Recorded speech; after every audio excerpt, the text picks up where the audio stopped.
मैं इस वक्त इसराइल के इश्तोल इलाके में उस जगह पर हूं जहां पर ईरान की तरफ से दागे गए मिसाइल की वजह से तबाही हुई है। कई घर यहां पे बर्बाद हुए हैं। मैं एक घर के अंदर जाने की कोशिश करूंगा और आपको दिखाऊंगा कि घरों के अंदर का यहां पे क्या हाल है। जहां पर ईरान की तरफ से मिसाइल दागे जाते हैं वहां पे किस तरीके का हाल हो जाता है वो मैं दिखाने की कोशिश करूंगा। ये एक घर है जो पूरी तरह से बर्बाद हुआ है।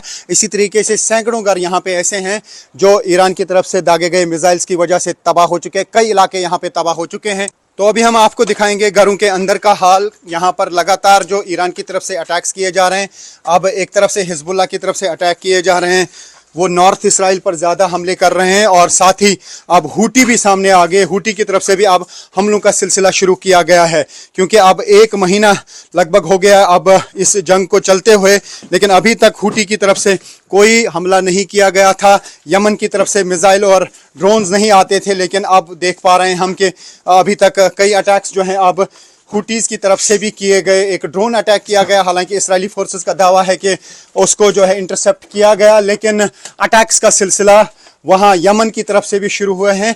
ख़ासतौर से यमन की तरफ से जो अटैक किए जा रहे हैं वो साउथ इसराइल पे किए जा रहे हैं। जो हिजबुल्लाह की तरफ से अटैक किए जा रहे हैं वो नॉर्थ इसराइल में किए जा रहे हैं और ईरान की तरफ से पूरे इसराइल पे अटैक्स का सिलसिला जारी है। जगह जगह पे ये हालात अब हमको देखने को मिल रहे हैं, चाहे वो डिमोना का एरिया हो, अराद का एरिया हो या बेत शेमिश का एरिया हो, बीर शेवा का एरिया हो, टेल अवीव के एरियाज़ हो, वहाँ पर इसी तरीके के हालात हम देख पा रहे हैं।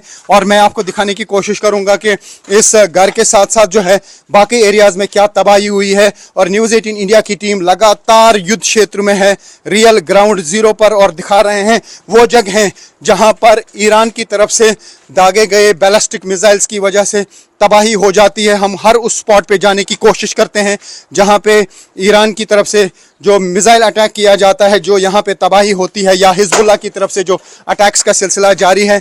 हम कोशिश करते हैं वो सारी जगहें आपको दिखाने की कि क्या हालात हैं यहाँ पे, क्योंकि युद्ध क्षेत्र में हमारी कोशिश यही रहती है कि दर्शकों तक वो बात पहुँचे या वो हालात पहुंचे जो यहाँ के असल हालात हैं। और असल हालात इन्हीं विजुअल्स के ज़रिए आप देख सकते हैं और उनका अंदाज़ा लगा सकते हैं कि यहाँ पे क्या कुछ हो रहा है। मिसाइल अटैक की वजह से घरों की क्या तबाही हो रही है। काफ़ी सारे लोग जो हैं अब इसराइल में भी बेघर हो चुके हैं, ख़ासतौर से वो एरियाज़ जहाँ पे ज़्यादा तबाही हुई है। ये देख सकते हैं आप इस घर का हाल क्या हुआ है। और न्यूज़ 18 इंडिया यहाँ पे लगातार बनी हुई है।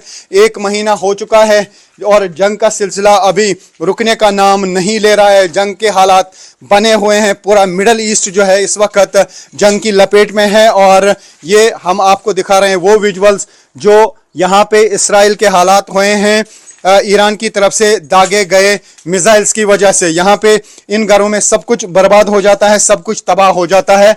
जो ये पिक्चर्स हैं ये उस तबाही के हैं जो ईरान की तरफ से इस इश्तौन एरिया में जो है ये मिसाइल दागा गया है।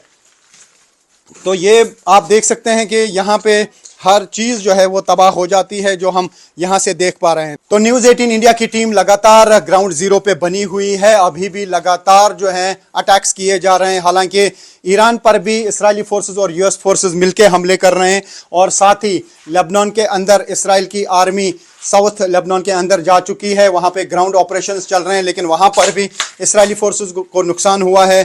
और साथ ही काफ़ी सारी टैंक्स को उड़ाने का दावा हिजबुल्लाह ने किया है, लेकिन इस्राएली फोर्सेस भी लगातार वहाँ लेबनान में हमले कर रहे हैं। वहाँ पर 1200 से ज़्यादा लोगों की मौत हुई है, जबकि इस्राएली फोर्सेस का दावा है कि उसमें 800 लोग हिजबुल्लाह के थे। तो फिलहाल इस पूरे क्षेत्र में जो है तनाव बहुत ज़्यादा है, तबाही बहुत ज़्यादा है और अभी ऐसा लगता है कि जंग बहुत जल्द रुकने वाली नहीं है, क्योंकि जिस तरीके के स्टेटमेंट्स ईरान की तरफ से आ रहे हैं ऐसा लगता है कि जब तक उनकी कंडीशंस को नहीं माना जाएगा तब तक वो हमलों का सिलसिला नहीं रोकेंगे। और दूसरी तरफ से जो यूएस की तरफ से कई दिनों के लिए एनर्जी सेक्टर को निशाना ना बनाने की बात की गई, लेकिन उसके बावजूद भी इस्राएली फोर्सेस और यूएस फोर्सेस ईरान में अटैक्स का सिलसिला जारी रखे हुए हैं। तो ऐसे में ऐसा लगता है कि फ़िलहाल ये युद्ध नहीं रुक सकता है, इसमें काफ़ी टाइम लग सकता है। यहाँ पर लगातार जो ईरान की तरफ से अटैक्स किए जा रहे हैं, अब एक तरफ से हिजबुल्लाह की तरफ से अटैक किए जा रहे हैं, वो नॉर्थ इसराइल पर ज़्यादा हमले कर रहे हैं, और साथ ही अब हूटी भी सामने आ गए। हूटी की तरफ से भी अब हमलों का सिलसिला शुरू किया गया है, क्योंकि अब 1 महीना लगभग हो गया अब इस जंग को चलते हुए, लेकिन अभी तक हूटी की तरफ से कोई हमला नहीं किया गया था। यमन की तरफ से मिसाइल और ड्रोन्स नहीं आते थे, लेकिन अब देख पा रहे हैं हम कि अभी तक कई अटैक्स जो हैं अब हुटीज़ की तरफ से भी किए गए। एक ड्रोन अटैक किया गया, हालांकि इजरायली फोर्सेस का दावा है कि उसको जो है इंटरसेप्ट किया गया, लेकिन अटैक्स का सिलसिला वहाँ यमन की तरफ से भी शुरू हुए हैं। खासतौर से यमन की तरफ से जो अटैक किए जा रहे हैं वो साउथ इसराइल पे किए जा रहे हैं, जो हिजबुल्लाह की तरफ से अटैक किए जा रहे हैं वो नॉर्थ इसराइल में किए जा रहे हैं, और ईरान की तरफ से पूरे इसराइल पे अटैक्स का सिलसिला जारी है। जगह जगह पे ये हालात अब हमको देखने को मिल रहे हैं, चाहे वो डिमोना का एरिया हो, अराद का एरिया हो, या बेत शेमिश का एरिया हो, बीर शेवा का एरिया हो, टेल अवीव के एरियाज हो, वहाँ पर इसी तरीके के हालात हम देख पा रहे हैं। और मैं आपको दिखाने की कोशिश करूंगा कि इस घर के साथ साथ जो है बाकी एरियाज में क्या तबाही हुई है। और न्यूज़ 18 इंडिया की टीम लगातार युद्ध क्षेत्र में है, रियल ग्राउंड जीरो पर, और दिखा रहे हैं वो जगह जहां पर ईरान की तरफ से दागे गए बैलिस्टिक मिसाइल्स की वजह से तबाही हो जाती है। हम हर उस स्पॉट पे जाने की कोशिश करते हैं जहां पे ईरान की तरफ से जो मिसाइल अटैक किया जाता है, जो यहाँ पे तबाही होती है, या हिजबुल्लाह की तरफ से जो अटैक्स का सिलसिला जारी है। हम कोशिश करते हैं वो सारी जगहें आपको दिखाने की कि क्या हालात हैं यहाँ पे, क्योंकि युद्ध क्षेत्र में हमारी कोशिश यही रहती है कि दर्शकों तक वो बात पहुँचे या वो हालात पहुंचे जो यहाँ के असल हालात हैं। और असल हालात इन्हीं विजुअल्स के जरिए आप देख सकते हैं और उनका अंदाज़ा लगा सकते हैं कि यहाँ पे क्या कुछ हो रहा है। मिसाइल अटैक की वजह से घरों की क्या तबाही हो रही है। काफ़ी सारे लोग जो हैं अब इसराइल में भी बेघर हो चुके हैं, ख़ासतौर से वो एरियाज़ जहाँ पे ज़्यादा तबाही हुई है। ये देख सकते हैं आप इस घर का हाल क्या हुआ है, और न्यूज़ 18 इंडिया यहाँ पे लगातार बनी हुई है।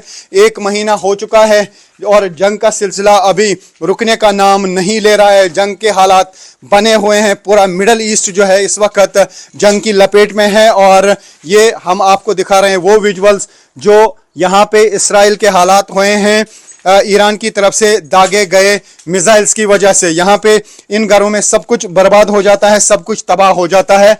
जो ये पिक्चर्स हैं ये उस तबाही के हैं जो ईरान की तरफ से इस इश्तान एरिया में जो है ये मिसाइल दागा गया है। तो ये आप देख सकते हैं कि यहाँ पे हर चीज़ जो है वो तबाह हो जाती है जो हम यहाँ से देख पा रहे हैं। तो न्यूज़ 18 इंडिया की टीम लगातार ग्राउंड जीरो पे बनी हुई है। अभी भी लगातार जो है अटैक्स किए जा रहे हैं। हालांकि ईरान पर भी इजरायली फोर्सेस और यूएस फोर्सेस मिलकर हमले कर रहे हैं, और साथ ही लेबनान के अंदर इसराइल की आर्मी साउथ लेबनान के अंदर जा चुकी है। वहाँ पे ग्राउंड ऑपरेशंस चल रहे हैं, लेकिन वहाँ पर भी इजरायली फोर्सेस को नुकसान हुआ है। और साथ ही काफ़ी सारी टैंक्स को उड़ाने का दावा हिजबुल्लाह ने किया है, लेकिन इजरायली फोर्सेस भी लगातार वहाँ लेबनान में हमले कर रहे हैं। वहाँ पर 1200 से ज़्यादा लोगों की मौत हुई है, जबकि इजरायली फोर्सेस का दावा है कि उसमें 800 लोग हिजबुल्लाह के थे। तो फिलहाल इस पूरे क्षेत्र में जो है तनाव बहुत ज़्यादा है, तबाही बहुत ज़्यादा है, और अभी ऐसा लगता है कि जंग बहुत जल्द रुकने वाली नहीं है, क्योंकि जिस तरीके के स्टेटमेंट्स ईरान की तरफ से आ रहे हैं, ऐसा लगता है कि जब तक उनकी कंडीशंस को नहीं माना जाएगा तब तक वो हमलों का सिलसिला नहीं रोकेंगे। और